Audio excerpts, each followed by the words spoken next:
Hello, can we talk? Yeah, what's up? You're my favorite girl. You make my simple come on. 'Cause you're my favorite girl. You make my simple come on. Hello. Oh wow, someone's voice is back and is no more sounding like a man or Bro, a male. for the first time, I don't know if your voice has ever gone. I've never lost my voice. Like when people say, oh, I've lost my voice, it's like your voice becomes hoarse, right? For 3 days, I literally lost my voice. So I emailed my boss and I was like, listen, I've lost my voice. I won't be able to join the meeting. So next day, he's like, okay, he thought lost your voice meant like she must be Horse voice. fine. Yeah, horse in a day or two, you'll be fine. So he emails me the next day, hey, let's do a catch up. And when he heard me, when I spoke to him, and I was like, I don't have a voice. I was like that. He's like, oh my god, I didn't realize it was this intense. Please, by the way, I have lost my voice before, and many times when I was in India during my wedding stress, plug in episode 9. My wedding stress made me lose my voice. Like after my engagement till my wedding, I did not have my normal voice for 2.5 years. Can you believe it? Like it would go and come, go and come, and go and come. Yeah. For 2.5 years, like people in Delhi like know this. Like my mom, my friends over there, they all know this. My voice was just absolutely gone. It would come in periods, but mostly it used to be gone. And there used to be times when like I used to be like you, like not speaking.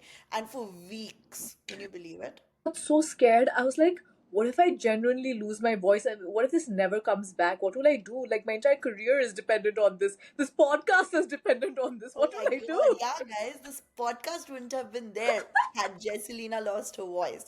It was a case of the mermaid. Yeah, yeah. Someone has vexed me during Gemini season for all that I said about Gemini men. Yes, so be careful of what you say, okay? Okay, be careful. Anyway, Anyway, what are we talking about today? we're talking about sustainable cities, but sustainable world, I think. Yeah. Like starting from cities, right? But I don't know. Want to get your thoughts on this? When you had proposed this topic, sustainable cities, I thought, I don't know why, I thought that it would be a really boring topic. And I was like, ugh, what am I going to talk about? And generally speaking, you kept like bringing it up, but I was sort of like pushing it back, like again, like I would ignore it. But I just realized when I started like thinking about it and reading about it, I just realized there is so much to it. Like when we talk about like cities and how it affects my day to day, and then I sort of like traced my whole journey and generally and how important it has, like how important has me being in this city played a role in my success, my growth, my mental, physical, every every aspect. I realize it's a very important topic that we should talk about. For me, I was bringing it up because one, I just want to reference this book because this is a book that you actually recommended to me a very long time ago. Which Invisible one is? Women. Invisible Yes, Women. yes, Exposing data bias in a world designed for men. And of course, yeah. this goes beyond what we're going to talk about. And I would really recommend this book. The author, in fact, is on TikTok, and she started giving excerpts of this book on TikTok also. So in case you don't have time for the book, you can always reference TikTok like I do. But it was interesting because everything she was talking about, I had in some ways, of course not everything, but some things I had faced in my life and had not acknowledged it as a design flaw or as a development flaw. We look at it as something so mundane and you just need to fix it. And I'll give you one example of what happened in NLU Delhi. So you've been to the NLU Delhi campus? I went to get your Oh certificate. yes. So you went to NLU Delhi campus is in Dwarka in Delhi in not mid Delhi. It's sort of on the outskirts, and there is a metro station right across the college. Hmm. But That metro station to the college is still a 10-minute walk. If you walk slowly, it's a 10-minute walk. Now, we Okay. used to have a gate at the back entrance, which the college wouldn't allow you to enter, because you would essentially get out from the front gate. So you had to register and get in and get out from the front gate. So they would be like, you have to go and walk the front gate. The back gate to the front gate was like a 5-minute walk. So essentially, the from the metro station to the front gate was like a 10 to 12 minute walk. Now, during the daytime, there were like thela wala bhaiyas selling tea and all of that. So that it was pretty populated with students, with everything. But now at night time, when we would come back, whether going out and meeting friends, whether coming back from an internship, whether coming back from a networking Yeah. opportunity, for women, that became a route of harassment. And I'm not saying this was particularly at night time, but that walk became such a challenge that girls in our college had to do a survey with all the women and all the men also about whether you feel safe walking from there to there, because there was no light pole, there was no facility for the back gate to be opened, and there was no car service from the metro to the college. And the overwhelming response from women is, I have been harassed. I have been catcalled. I have been physically harassed. I have been sexually harassed in that 10-minute walk. Yeah. And that impacts how much leisure you're going to go get outside with your friends, how much time of rest you're going to have, how many internships you're going to consider that you Yeah. need to come back at the night time, how many networking opportunities you're going to put post 4 p.m., 5 p.m. And it sort of started this conversation in college that one light pole or one car service or one backdoor entrance in the college was having such a big impact on women's careers, on women's like rest. And that Yeah. is when I started looking at it as, oh wait, there are bigger conversations to have around this. Yeah. No, you're right. It sometimes makes us feel like, makes me feel that, I mean, these are such, I don't know if it's intentional or not, and I've spoken to you about it also, but most of the time, we as women are a victim of just a negligent design flaw, right? Mm, Like a lazy thinking, where you have sort of negated the basic requirements of 50% of the mm, population, which is like the equal number of population, right? I was reading about it that about 5 billion people living in the cities around the world yeah. right now. 55% of that, like in most of the cases, like UN came up with the thing, is there is a chance that you are living in Mm, a city. There's a mm, mm, 55% chance, like of the total population in the world. Keeping that in mind, 50% of that population formulates the women. yeah. And yet, when it comes to leadership, when it comes to who is designing the cities, how are you naming the streets, Mm, what considerations are you taking when it comes to, construction, like what you were trying to yeah. say, like, right? If someone thought that, okay, this is a pathway and we need to light it up, Mm, what really happens is a lot of times what happens is that it's taken in a wrong way, that it's looking like, oh, why should we design it for women? But if you think about it, if you're designing it for women, you're not only designing it for women, you are intrinsically, it's just unfortunate that you women are more vulnerable to safety issues, etc. But if you do consider it, let's say for the sake of the hypothesis, just for the women's sake, you're also catering to disabled people, you're also catering to elderly people, you are catering to all the, you know the the weaker sections of the society by just making it more inclusive. It's not, it's just a name that you're giving, that okay, make it more, think about women. But essentially what we're trying to say is that make it a little more inclusive. That's what, like, that's what I was thinking about that. And second is that I really think about one thing is that these are very basic facilities, right? Like, I mean, this is going to help the men also. If your cities are lit up, like in LA only, so many streets, like when I'm walking right outside my house, like Sahil was almost about to trip because mm, there was like a pothole, right? And that could have helped a woman and a man, like basic lighting, right? But then it has a deeper repercussions for us as women, because then that also makes us feel safer. So it's a win-win situation for like both and all. And it's like common sense. I just don't know why. Like, is it like deliberately designed to like keep us in our houses, or is it just like because I don't know. Sometimes I think about it. No, I think, and that's the thing, right?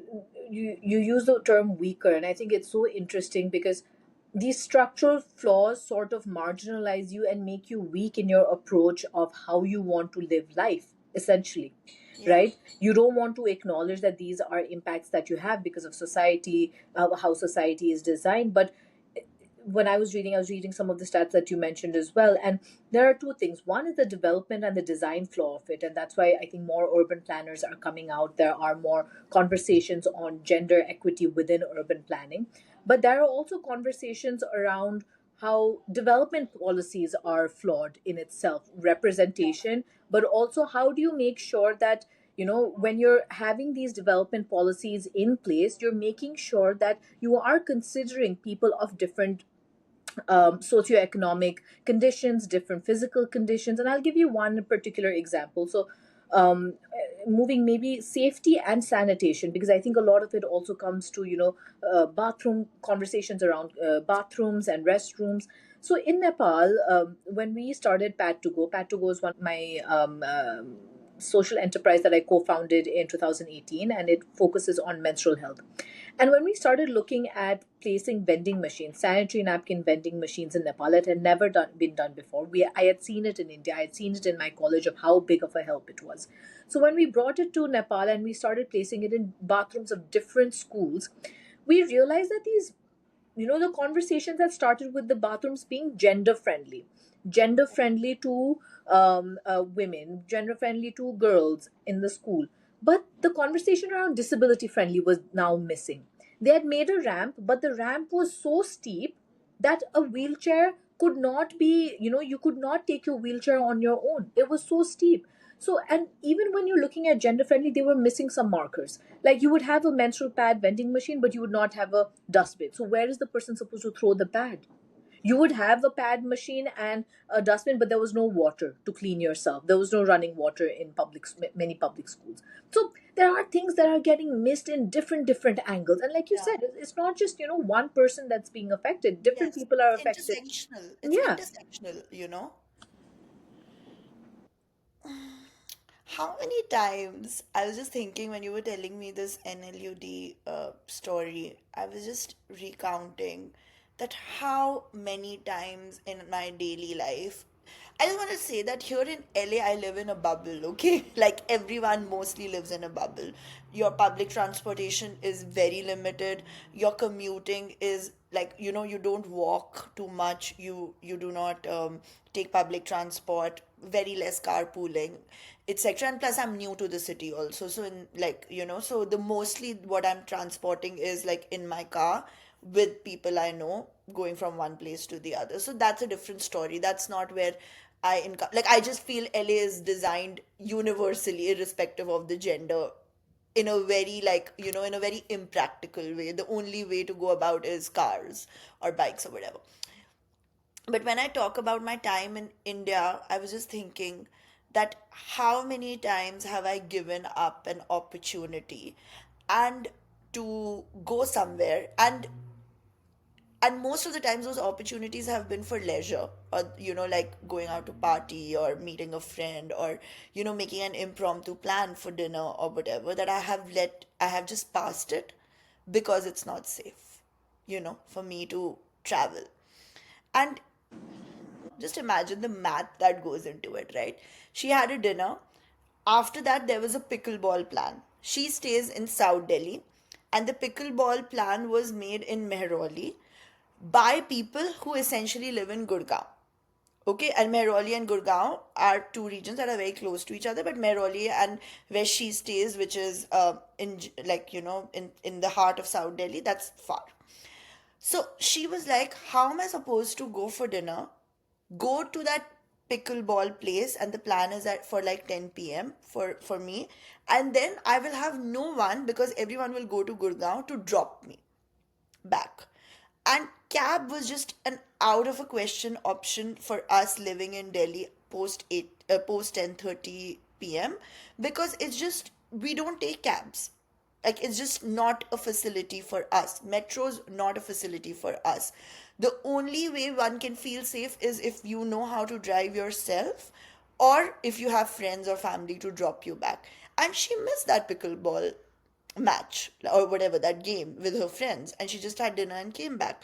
And I was like, shit, man. And then my first thing was, "Arey yaar, if your fiance was there, he would have sent you, like taken you back." And I was like, what does this create? It creates a woman's interdependency on other people. Now you would say that she should know how to drive, which is a fair point. But what if, you know, like people like me, we are just not comfortable driving. It's not like an independence issue or something. I'm not comfortable driving. Like what about, like, so there are no options for us to like reclaim the place or like reclaim the spaces where we are engaging or interacting. And I It's think that exclusionary. that's the thing that I felt in LA. I'm someone who drives back in Nepal, but I don't drive here in the US, mostly because when I was in Massachusetts, when I was at Harvard, you couldn't get a driving license when you were a student. For a 1 year degree, there was this law that you couldn't get a driving license. In New York, I don't need a driving license. Essentially, Exactly. I don't need to drive. But I think the way it's structured is about class. And I think we've had this conversation before. Yes. In LA, the considerations that are being left out is the class consideration. In Delhi, before the metro came, how were people of different classes commuting if they couldn't afford a car of their own, a motorbike of their own? Yes. You take a bus. The conversations around what happened during the 2012 rape case was so detrimental to women's safety, and the conversation also about having those women compartments in Delhi Metro. When for the 5 years that I lived there, that changed my life. And constantly there would be these conversations about why should we segregate, men should be okay making women feel safe. And I think at the end, once you experience that for 5 years, you come out and be like, well, it's not. It hasn't become safe, and until it becomes safe, which is your responsibility as well, the men and the women who are raising issues about making sure life is safe. Until then, are we going to restrict women's mobility to go work, to go meet friends, to go network? Of course not. And that compartment, you've traveled by Delhi Metro compartment, I is loved it. is such an important compartment. You're so right. Like without that, I don't know, because I have faced You sexual used to harassment. travel so, like, uh, I remember you used to travel from Dwarka to Defense Colony every weekend for me when I exactly, would come to Delhi. exactly, every weekend, and then I would go back early in the I morning. remember then, and remember, I would not even let you walk from Lajpat Nagar metro station to my house. Like, then I would send a car, or like, if it was night and all, because even like for the viewers' context, Lajpat Nagar to metro station to my house was literally just a 10-minute walk. And But at yeah, night, that entire street used to be so poorly lit, like no lighting at all, that if Jesselina came after 6 p.m. to my house, we had to like send a car or send someone, or I would go to like get her. Otherwise, there was no way that she could walk. and like worst case scenario, like I just want to say that I've had very good experiences in Delhi whenever I took the auto rickshaw, or whenever I Me took too. whenever I took public transport. The only time I've not had good experience is traveling in crowded metro, general compartment of the metro. I remember once a man, I was walking out, and I was with my ex-boyfriend that time, and we were walking out. It was in Connaught Place, so I had to get out. It was so crowded, like peak hour Connaught Place, and I was walking, and this man literally put his hand in between my thighs.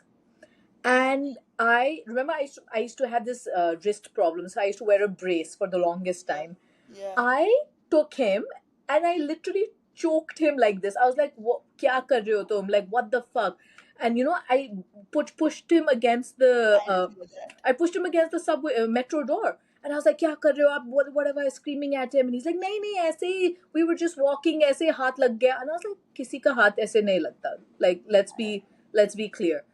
and it was like, and the police was coming, like they saw it, and they were like the women constable and the male constable, they were there and they saw and they were coming, but then it was such a rush, I had to get out, I was being pushed from behind, and that man just like left. So like no accountability. No, you're right. But sometimes I also, and I want to know your thoughts on this, that sometimes I also feel like I get it, like this whole debate and all, but sometimes I find it so ridiculous now. Like all of this, like even women compartment, carrying like a pepper spray with you all the time, learning martial arts, every time we are being taught how to constantly be on a high alert mode, as if we are constantly in a prey mode. Yeah. And when you are out literally in the jungle, which is when you are like going about your day, going to the market, this and that, we have such a high alert system which men don't, and I have seen it with my brother, I've seen it.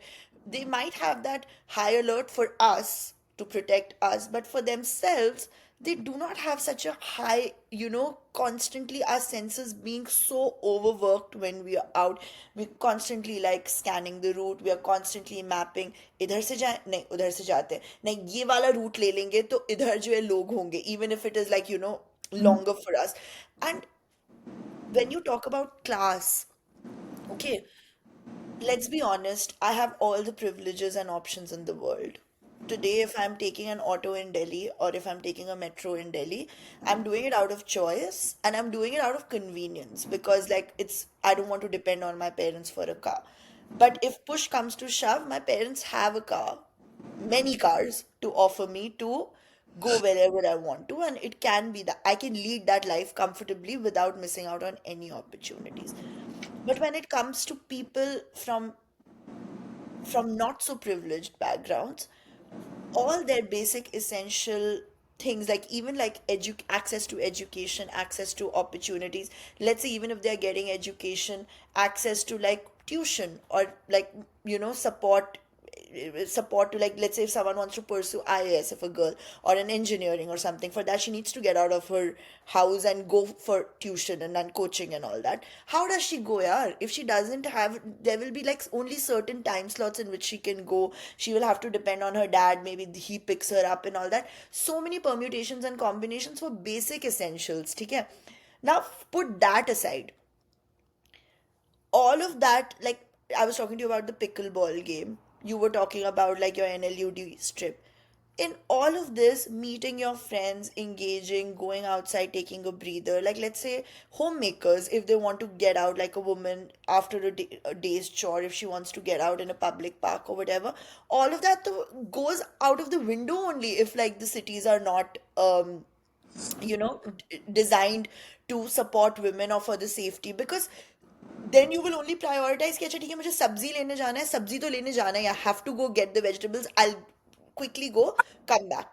But if I want to go meet a friend, that's something I will skip. And what impact does it have on someone's mental health is Yeah. something that I wonder about a lot.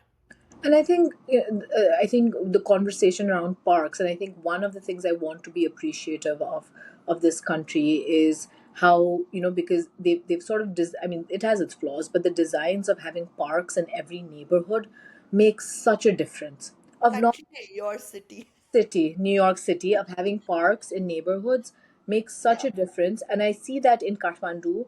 And I've seen it how, and this idea that, oh, if there's a park in our countries back home, people will ruin it. But I remember, so right outside my gym in Kathmandu, there used to be this plot of land, dirty plot of land. People used to, put garbage, and this conversation always started like, why isn't this turned into just a park? Like, let it be turned into a park. Never in my wildest dreams did I think it was going to become into a park in the few years that I was having these conversations with friends. In a span of 1 year, it got turned into a park, and till date, people are there. It's being well maintained. People come there, rest, chill. There's a small children's section, and exactly what you said. It's not about just mental health. It's also environment. You're pulling down trees, and you're questioning why is Delhi and why is Kathmandu the most polluted city in the world. Kathmandu literally has air pollution so bad it's impacting people's like lifespan. Yeah, and same in Delhi. yeah, You're pulling down trees, you're not making parks, you're building your construction after construction, you're building, you're not taking care of people's mental health, you're not taking care of the environment, you're not taking care of air pollution, and you're wondering why people are like upset and unhappy. But I am specifically talking about women. Even though there are parks, like when I'm talking about like Delhi, right? I'm telling you my personal story. I live in a gated colony in Delhi, and one of the safest in a prime location, and etc. But still, I stop myself from going out after 6:37 p.m. to even my neighborhood park. I do not go. It's just Mm. not the Go max to I the do. market. Or Market becomes the place of leisure. yeah, like, or even the market, just so like you've traveled with me so many times. Like, it's not safe, yeah. Like, we are risking, we are playing a risk. And I'm honestly telling you, me, I have seen the way we lived in Delhi. Like, I'm specifically talking about my experience in Delhi. We lived a very bold life, you and me. We decided to sort of, you know, question. We decided to sort of reclaim our space. We decided to take a risk. Okay, armed with things like you always had a pepper spray. I always had someone, those tricks ki auto में जा रहे हैं तो fake call someone कि हाँ हाँ मम्मा बैठ गए ऑटो में हाँ वो पुलिस भैया आए थे क्या like I like those kind of scenarios playing and all we are armed with all those tricks and all that we discuss, but still played a risk with our life, and we were fortunate enough. But so many people have been praised by taking a step, so And literally like waging a war in the jungle. of course, and women in public spaces reclaiming that space is so important because I'll tell you, and I know you've spent time in Kathmandu, you've spent time with my parents, with me at home, but I think I don't think you've traveled by public transport in Nepal, right? You haven't traveled by public transport. So my mom is a big fan of making sure her children know how to use public transport. So Good. she, when I was before I could drive, when I had my internships, let's say when I was in college, I had my internship. She was like, no one's driving you, go take. That time we didn't have something called a ride share app in Nepal. Okay. Nowadays, when I was at Amnesty, I used to take the ride share app. Dai used to come in a motorbike, or a Didi used to come in a motorbike, and I used to sit pillion, and we Yeah, used you told me. yeah. So that used Usko to you had an accident or something, na? no, no.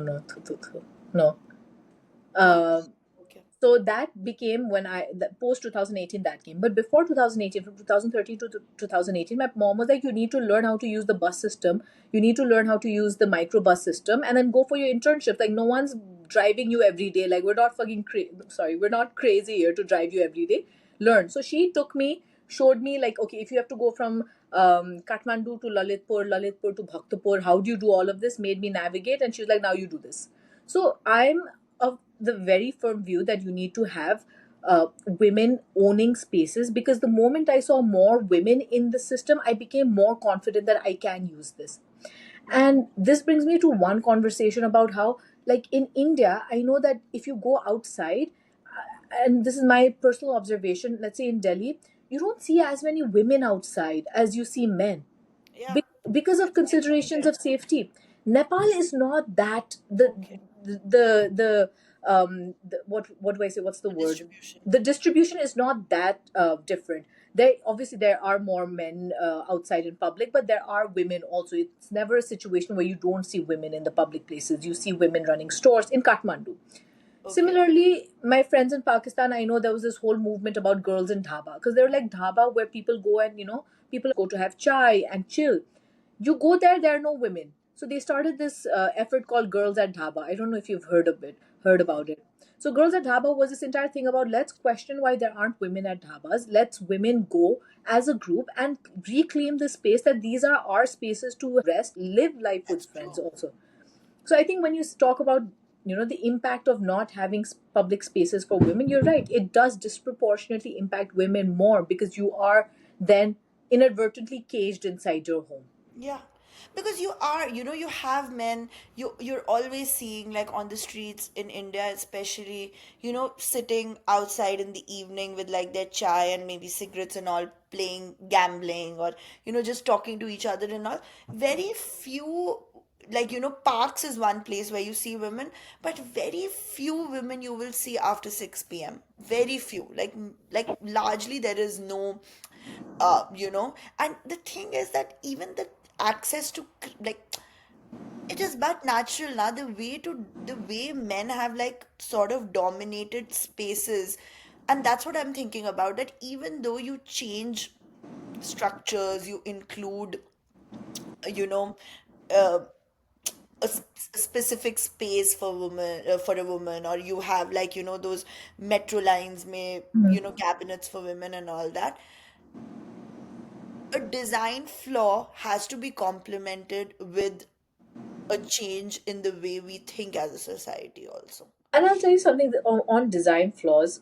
So we talked about the bathroom thing, and I was looking at some research on that as well. So generally, if you go, I'm asking you unbiased opinion. When you go out and let's say public restrooms, there's a longer line of waiting in which public Yeah, restroom? women's. Women's, always, right? Always. Even though there are 10 let's say stalls in the men's restroom and 10 stalls in the women's Yeah. restroom. There are, so the study showed we aren't accounting for factors of needing to unzip your pants and sit down, Yes. clean yourself, Yeah. not accounting for the fact that you might have to change a pad, not Yeah. accounting for the fact that you might have a child with you, Yeah. not accounting for so many factors that equality doesn't result in equity of outcome. Yeah, true. 100. Yeah, and every time I stood in lines, and you're so right that all of these things we're noticing every day. Like, I always notice that how quick it is for Sahil to go and pee versus me. It's always Yeah, taking remember time. that time in when you guys visited New York, we had to wait for like 20 minutes for you. He was out in 5 minutes. He was out in 5 minutes, right? And we see it, and we also reason it with ourselves. We know Mm. the answer. We know, we are thinking ki, yaar, this is happening now because they don't have to stand, pee, and get out. Yeah. We have to go inside. But we don't change things. Like, we don't ever say that, okay, fine, then if that is the case, then let's have bigger bathrooms for women with Mm. more toilets, and bigger spaces, and lesser for men because they Yeah. don't need it. But then the thing comes, why हम आपको क्यों ज़्यादा दे, हम उनको भी उतना देंगे. Like, then it becomes about, like, And here's how the much thing. space जहाँ ज़्यादा देना पड़ता है, you're not giving, but where you are you giving want to more, shrink it. you are giving more. This one more analysis. You're giving more in, let's say, yeah, we'll install a baby changing station in the women's bathroom. Does that mean it's only my responsibility? What if there's a single father with their child out? Where does he change the baby? Yeah, You yeah, want to give when it reaffirms the gender role. yes, yes, true. And they don't understand that it's so stupid because then they're excluding themselves also out of this. Yeah. In, like, like, I mean, obviously there are so many fathers who are single. Like, what do they do then?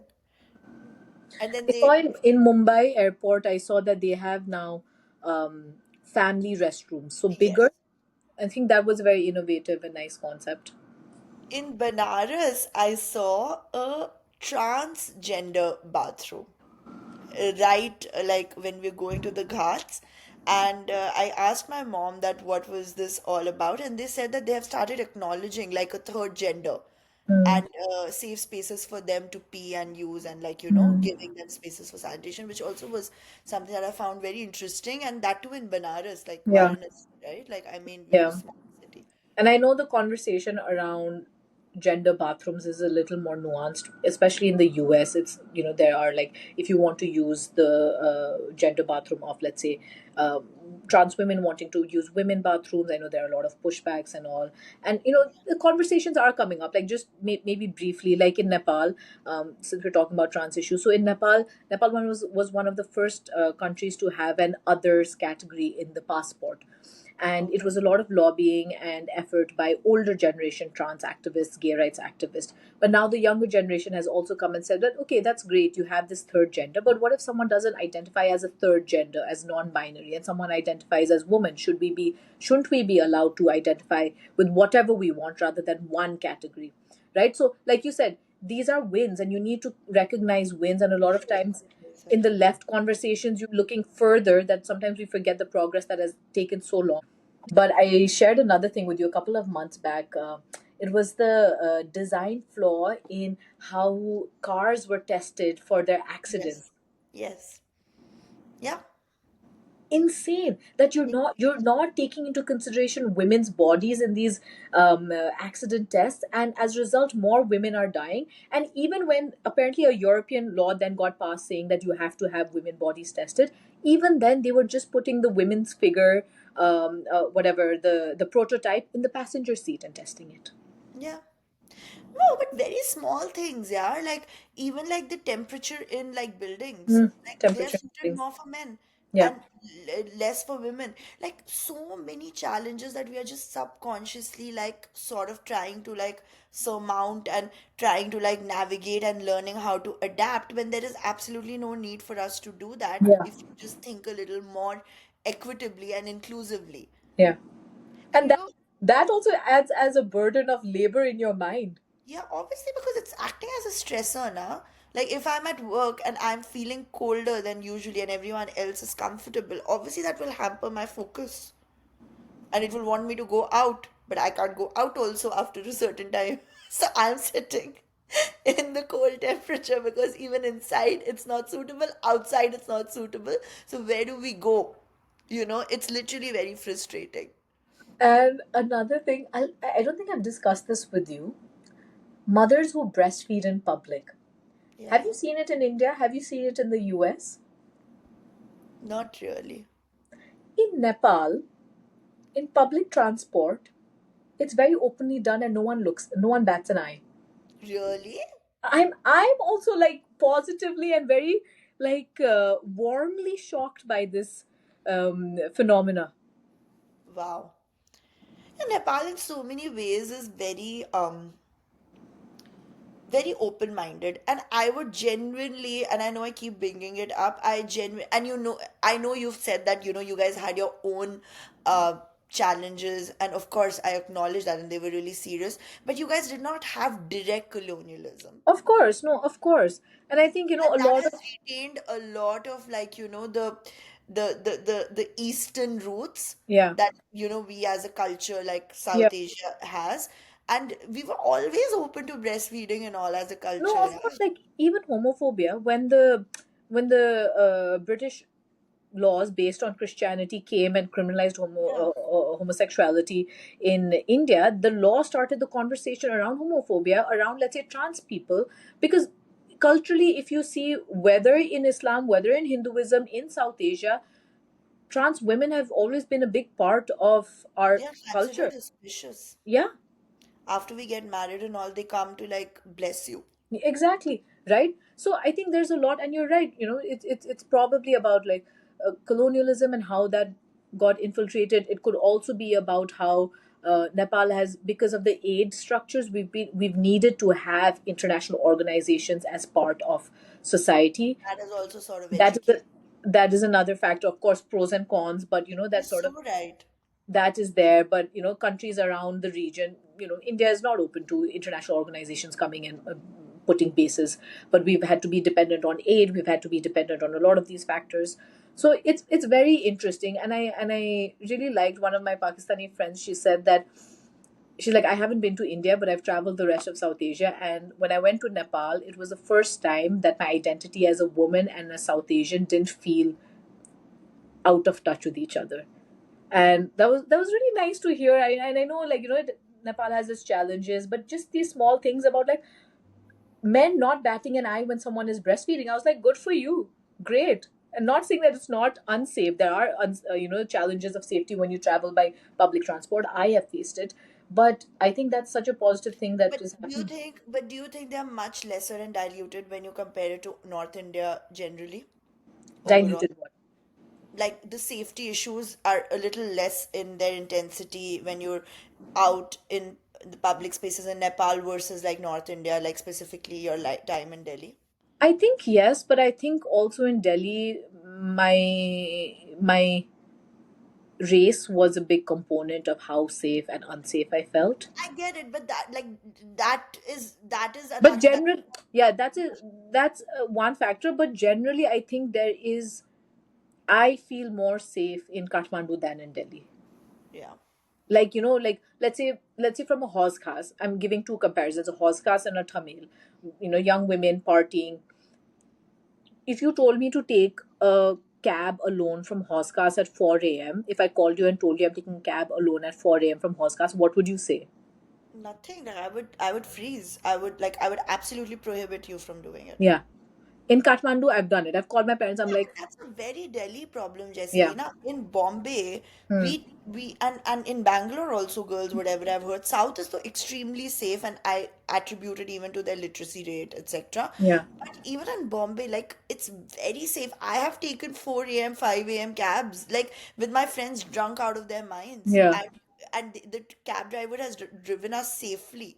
But I'll tell you one thing. So when I went to my trip in Bombay, you weren't there that trip. Me, Kanika, and two of our other friends, we were there, both of whom were in Bombay. I was shocked at what happened. Now Yeah, in Delhi, I say yes, there is racial, connotations to a lot of things in Delhi, but you do see a large northeastern Nepali population to the extent that people have become normal. Like yeah, these are students, you're studying here. I think Bombay doesn't have this racial component. Because I'll tell you what happened. We went out to a bar that they go out to usually, and this girl turned around and said, "Go back to your country," to me in Bombay. And I yeah. was like, how does she know where I'm from? But I've heard, and this is one observation that I made, like Delhi, for that matter, is balanced in their Hmm. political inclinations and this Hmm. and that. But Bombay is very right. It's very right Hmm. as a city. Hmm. So this observation that you made was very interesting. Like, I mean, very, very interesting. And, Considering but, Bombay is very, but then you see the safety for women overall and generally. And then you're yeah, like, okay, then how does it make sense in our heads? yeah. But I don't know, Bombay just has a better PR game, maybe. Like, that's That's what. But I want to end it this with one observation to like draw a contrast between you and me. Like how you said, right? Like your mom was like, okay, you need an internship, then she like taught you. And I just feel it's so important for parents to like do this with their children because my parents did not do this with me. From where I came, when I was living in Benares, like I was most of the time I was in a boarding school, so very limited scope of like understanding public transport in your day to day.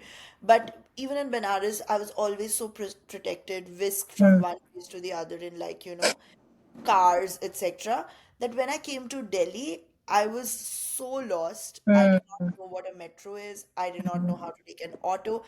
Now I was called a public transport queen in Hmm. Delhi because I used to take every form of transport and I would mix and match. I would know all the routes, etc.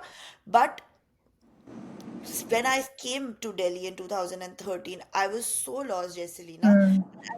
I'm really grateful because that's just probably one of the few things that I'm grateful to my ex-boyfriend. He really like taught me the know-hows of like how to travel in a metro Hmm. and like I had to go and meet him, so I would take an auto, this, that, and all. So I really picked it up thanks to him. But my parents really couldn't teach because even my mom, even till today, if you tell her to take like public transport, she does not. Hmm. Car is limited availability depending upon my Hmm. father, etc. So she does still now cancel her plans Hmm. because of lack of Yeah. availability of suitable transportation.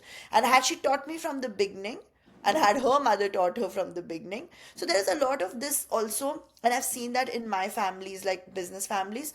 Generally, it's looked down Look upon down upon. Yeah. if girls are taking public Yeah. transport. It's And I taken think like you have a car ना अच्छे घर की लड़कियां car से जाती है. And I think my mother has been a big influence in the way that, and I've said this before, and I want to keep reiterating because a lot of my life's experiences have come from her two lessons, which is you need to have your own money and your own mobility. So when her car is not working, or my parents, we used to have one car, so they would share, and let's say my dad had to take the car, she would not sit and cancel a plan. She would have to go out. She would have to, do all of that. She's like, I drive. I have that independence. Why can't I just take a public transport? Why can't I take a cab? She also takes, by the way, I don't know how many mothers do this in Kathmandu. She calls the rideshare app on a motorbike. She's sitting on like those racer I bikes love your sometimes at the mom, back. man. No, that's amazing. But that's amazing. That's also a very quiet rebellion. For the first time, while I'm speaking, I'm understanding that so many structures have put this taboo also on Mm, women, man. yeah. Like generally, like I just cannot. It is just not suitable for my mother from the society that we come from to take cabs. It's absolutely looked down upon. But that, Public, but that's the thing.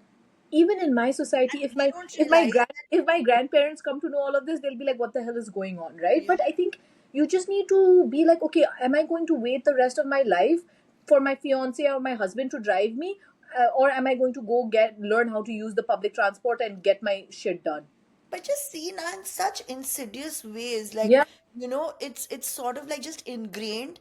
All of that, whether it is us not getting, the the kind of environments that we need to go out and feel safe, or these kind of structural barriers that are put on us psychologically, this and that, that listen, जो necessity का काम है वही करो, घूमने फिरने ज्यादा जाने की जरूरत नहीं है, अच्छे घर की लड़कियां नहीं करती 6 p.m. के बाद this good girl syndrome that you cannot go out or whatever.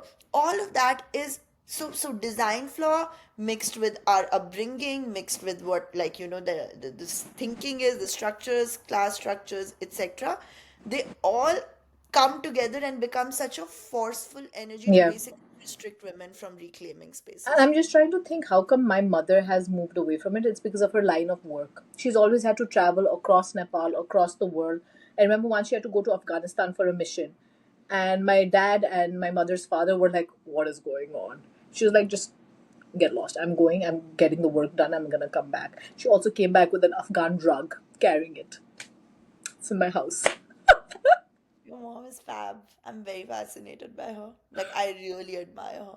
No, but I think there's a lot to learn from her. And I think in that generation, to be that, to be that sort of No, vocal and to that's go true. out. But that way, like, my mom, despite all of the things like in my house, and like my dad also did not like it too much if I took public transport. And in my house, like whether it was my maternal side or my paternal side, was looked down upon.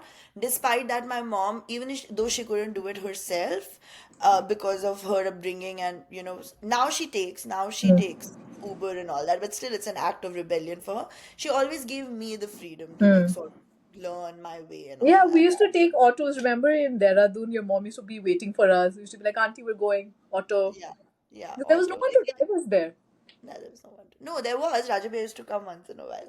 But he used to be occupied with your mom and everyone Yeah, else. No, for our like all this yeah. rubbish we were Yeah, so doing. she always like, there are some moms who do not let their daughters go Hmm. because then they transfer that burden. Hmm. But that way, my mother was very like okay with it, and I'm grateful. And yeah, I so think we with just, if you want to rebel the certain structures that are inhibiting you in a city, you need to have that support system from within the house first of all, and then yeah. externally from the environment. It needs to be a conducive environment. Otherwise, your rebellion also like doesn't fall anywhere, and then you get tired. Your rebellion Yeah. also gets exhausted after a And point. that's why it's very important to have political leadership where you have women, local leadership where you Mm. have women, engineers, civil engineers where you Mm. have women and all, because that's when you make spaces more inclusive. And then, of course, the way you are evolving as a society also, no design, no structure can compensate for, if there are some biases and prejudices that plague a society. And just to end with that, you find out new things every day, and I think just having conversations about these are so important. My business partner, she's a civil engineer, and she was working on hydropower projects and dams in Nepal, and she was on a Chinese project. So she was, designing the dam and everything. She goes there, and the Chinese engineers tell her, "By the way, women aren't allowed in the dams." And she was like, "Why? I'm working on this, I'm designing this, what are you talking about?" And they're like, "Oh, we have this superstition that women have periods, so they shouldn't go inside and work on the dams." And they had no reasoning, but things like this, they are, if superstitions and taboos are going all over the world, we need to Correct. have We didn't even conversation. discuss that actually. Superstitions are another place that stop women from reclaiming spaces like temples Yeah, and all, which can be spots for leisure and all yeah. that. Shit. There's a very nice page. Conspiracy against us. Yeah, no, We there's a must very nice page rebel. on Instagram run by by an Indian lady, but she does cover a lot of South Asian content of women at leisure, just women chilling Yeah, across just South women Asia. chilling. I love it. I love that page. I haven't seen I it for a love it. while. I hope it's still there, Yeah, but yeah, it's there. I love that highly page. recommend it. Yeah, true. All right. That was a great conversation, enlightening actually. Actually, very enlightening. I hope our listeners like it. And see you in 2 weeks. Bye Bye. bye.